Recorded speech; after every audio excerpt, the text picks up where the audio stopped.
नमस्कार दोस्तों, मैं हूं सुजीत कुमार। आप देख रहे हैं आखिरी आवाज।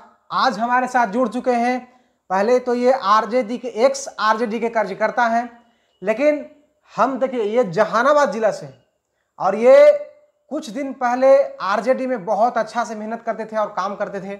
लेकिन क्या इनका आज मूड बदला कि ये जन स्वराज पार्टी ज्वाइन कर लिए हैं। तो आइए इसी तमाम मुद्दे पर और अब जो उपचुनाव बेलागंज में जो होने वाला है उसी पर हम बात करने वाले हैं कि क्या प्लान चल रहा है, क्या तैयारी चल रही है और ये जन स्वराज पार्टी ज्वाइन करने का इनके पीछे क्या कारण रहा।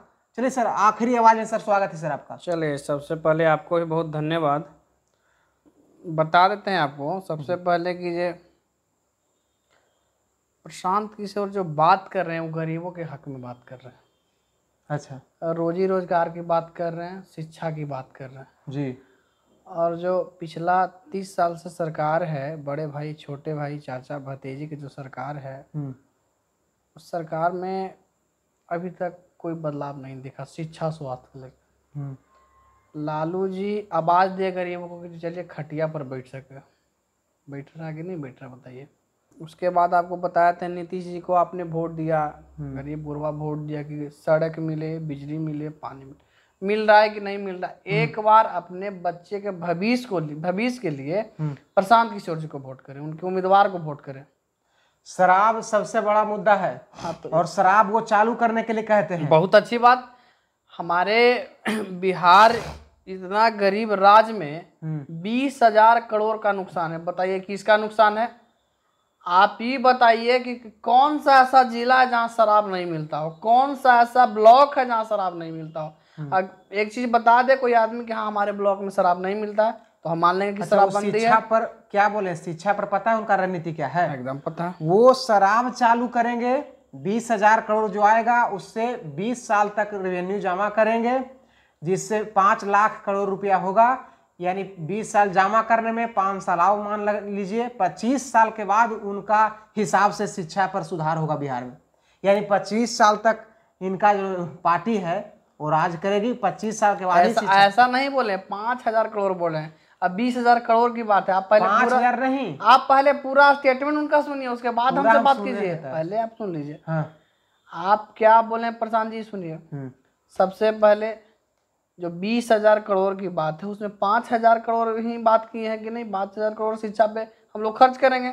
अच्छा। ऐसा तो नहीं है कि कहीं 25 साल हम राज करेंगे तब खर्च करेंगे, ऐसा कहीं दिखा दीजिए हमको। वो सीधा साफ शब्दों में कहते हैं कि पूरी व्यवस्था को हम बदलेंगे। एकदम सही। और बदलने में हमको लगेगा 20 साल, 5 लाख करोड़ होने में लगेगा। और 5 साल तो मान के चलिए। आप कहीं ऐसा वीडियो तो हमको दिखा दीजिए। एक वीडियो नहीं है, आप दिखा दीजिए। कई वीडियो है, दिखा दीजिए। और हम खुद वहां गए थे जहां आपका पार्टी लॉन्च हुआ था, वहां भी हम गए थे। आप एक चीज मान लीजिए, क्या गरीब गुरबा उनके साथ है कि ना? बस इतना हमको बताइए।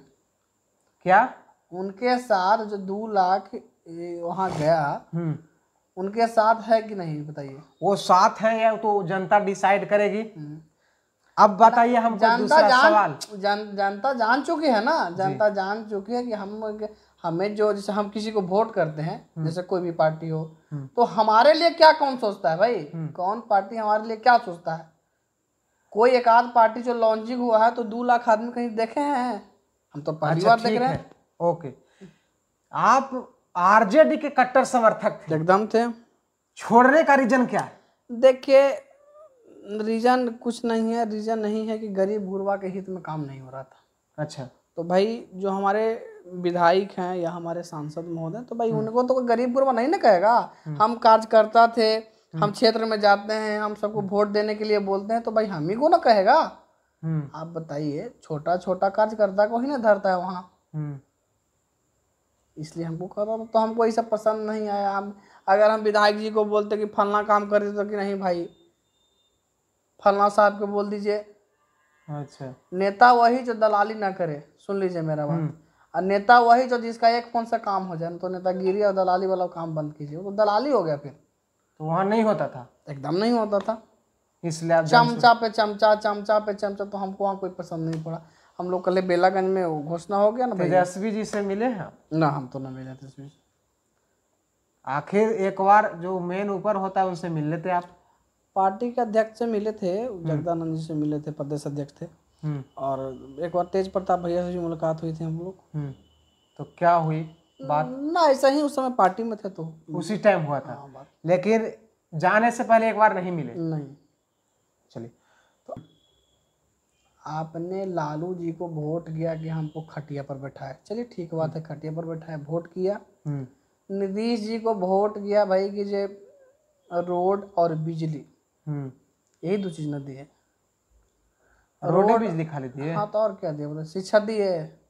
शिक्षा के लिए नया बीपीएससी से ज्वाइन करवा रहे भैया हैं। तो काहे ला खिचड़ी चालू करवा दिया? कहाँ क्लास चलता है भाई? कहाँ क्लास चलता है? अगर बीपीएससी जो टीचर हैं वो अपना बच्चा के सरकारी स्कूल में पढ़वाते हैं? नहीं पढ़ाते। तो फिर और एक चीज उसके बाद, कोई ऐसा मास्टर है, कोई ऐसा आंगनबाड़ी वाले ही क्यों ना अपना बेटा के आंगनबाड़ी में पढ़ाता है? नहीं बताइए, ये बेटिया के पढ़ाता है भाई कोई?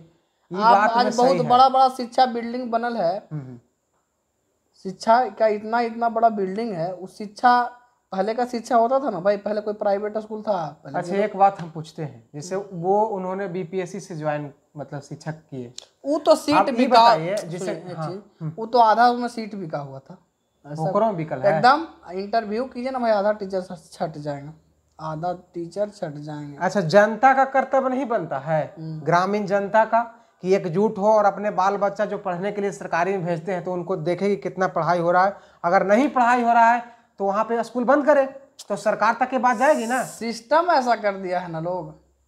सिस्टम लोग तो खाली सरकार दोषी है या जनता भी दोषी है? ना, दोनों दोषी है कि नहीं? आप पहुँच जाइए, कहिए, लेकिन कितनों व्यवस्था कर देंगे, नीतीश जी से संभालने वाला बिहार नहीं। एक चीज मान लीजिए, नहीं संभलेगा, एकदम नहीं संभलेगा। आप बता दी ना भाई, शराब बंद कर दिए, शराब बंद कर दिए, तो शराब बंद कर दिए तो बताइए कि शराब कौन सा ब्लॉक में नहीं मिल रहा है, कौन सा नगर पंचायत में बंद है? बस वो कागज ऑफिशियल बंद है, लेकिन ऐसा तो भाई ओपनली चालू है।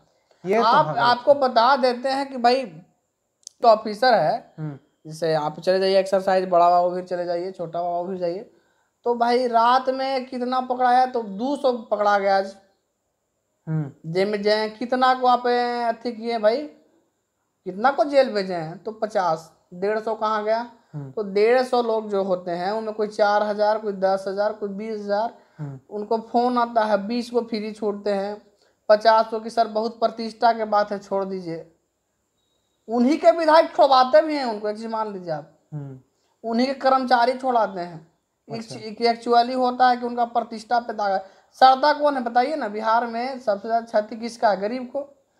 आप जान लीजिए 8.5 लाख केस पेंडिंग में है बाबू, वो शराब वाला है। वो तो ठीक 1,75,000 से अधिक जेल में बंद है। कौन बंद है? तो गरीब गुरबा बंद है। वही बंद है जिसके पास केस लड़ने के लिए पैसा नहीं है, जिसके पास, जिनकी वाइफ कान के बेच दी, नाक के बेच दी, और उसके बाद ही वो बोल रहे हैं कि भैया हमारे पास पैसा नहीं, हम लाचार, हम कहाँ जाए, कैसे छोड़ा। सही बताइए, अभी उपचुनाव होने वाला है, बेलागंज से लड़ रहे हैं, कौन लड़ रहे हैं आपके? वो डेट जो उतरे हैं उसमें खिलाफत हुसैन है, प्रोफेसर है। अच्छा, तो ये खिलाफत हुसैन है, मुस्लिम समाज से आते हैं। क्या लग रहा है चुनाव हम लोग जीत रहे हैं? उप चुनाव से शुरुआत कर दीजिएगा। हाँ भाई, चारों चुनाव में बड़ी टक्कर है यहाँ तो। बेलागंज तो कल ही जनता लोग बोल दिया, जनता तो कह रहा है 1 सीट नहीं जनसुराज के आएगा 2025। कौन बोल दिया आपको? जनता अभी कोई पार्टी के कार्यकर्ता से मत सुन लीजिएगा, सुन लीजिए एकदम जमीनी स्तर पे चल के देखिए, उसके बाद बताइएगा हमको। ऐसा बताइए ना, मोदी जी नहीं कर रहे थे कि अभी 400 पार कर रहे थे ना, तो क्या 400 पार हो गए हो? नहीं। तो फिर नीतीश कुमार भी कह रहे थे ना इस चुनाव में कि 4000 पार हो जाएंगे। 400 नहीं, 4000 पार। मुद्दा यह है कि हर बार कोई नई नई पार्टी आती है। आपको क्या लगता है पार्टी को अच्छा आने से सुधार हो जाएगा? नीतीश कुमार भी तो खंड बहुत सारा देते हैं। सबसे बड़ा चीज कि बिहार में कोई विकल्प तीसरा नहीं था। एनडीए नहीं तो इंडिया, बता दीजिए। तो अब बिहार में तीसरा विकल्प आ गया और जनता इस विकल्प को कहीं छोड़ने नहीं जा रहा है। हाँ। अच्छा ये बताइए कि ठीक है, चलिए तो अब इस बात पर हम जनता के पर छोड़ते हैं कि 2025 में जन स्वराज के बारे में आपकी क्या राय है, आप बताइएगा। आरजेडी के कार्यकर्ता प्रशांत जी हमारे हैं, जहानाबाद से आते हैं, इन्होंने अब ना हम आरजेडी कहाँ भाई थे जो छोड़िए ना, हम तो जन स्वराज से काज करता हो गए। अब ये जन स्वराज के हो गए, वही तो बता रहे। कल है वहाँ बैठक में हम लोग शामिल थे। चलिए, तो अपना भी राय जरूर दीजिएगा। और कल प्रशांत जी कहते हैं जी, प्रशांत जी के बहुत सारा पार्टी भी तो छोड़ा है। कौन छोड़ा है? प्रशांत जी छोड़ा है, पार्टी कौन छोड़ा है बॉस? प्रशांत जी तो पूर्व केंद्र में सरकार बनाया, बिहार में सरकार बनाया, बंगाल में सरकार उनका जो पद यात्रा में चलने वाला व्यक्ति, बहुत सारे लोग साथ छोड़े हैं। ये कोई मतलब नहीं है। अब उनको देखिए, सबसे बड़ा चीज एक बात और सुन लीजिए, अगर कोई लोभ है तो वहाँ आदमी नहीं जाए, बिना लोभ निस्वार्थ वहाँ करना होगा, अगर स्वार्थ है तो नहीं जाइए। एक बयान था बेलागंज कहीं आ रहा था कि वो प्रशांत जी अपना बात खाली सिर्फ पास करते हैं, दूसरा को तो सुनते ही नहीं। कौन बोला? कल वहाँ जनता के बीच में कैंडिडेट का घोषणा हुआ। कोई पार्टी का हिम्मत है जो जनता के बीच में कैंडिडेट का घोषणा कर दे? किसी पार्टी में है हैसियत की जनता के बीच में घोषणा कर दे? जनता के बीच में ना घोषणा की कि जनता से चयन करके घोषणा की। जनता के बीच में जो कैंडिडेट चुना गया, चुना तो अपने जनता ही चुन के 5 गो कैंडिडेट को भेजा गया, संभावित उम्मीदवार 5 गो वहाँ भेजा गया। वो 5 गो जो सबसे बेटर वहाँ थे उन्हीं को चुना गया। हाँ, तो ऐसा है कोई, मैंने ऐसा कोई पार्टी में है जो जनता के बीच में चुने? चलिए, तो अब उपचुनाव होने वाला है, कुछ ही दिन बच गया है। अपना भी राय जरूर दीजिएगा। क्या 2025 में जन स्वराज पार्टी कुछ रंग लाएगी? मिलते हैं नेक्स्ट वीडियो में। जय हिंद।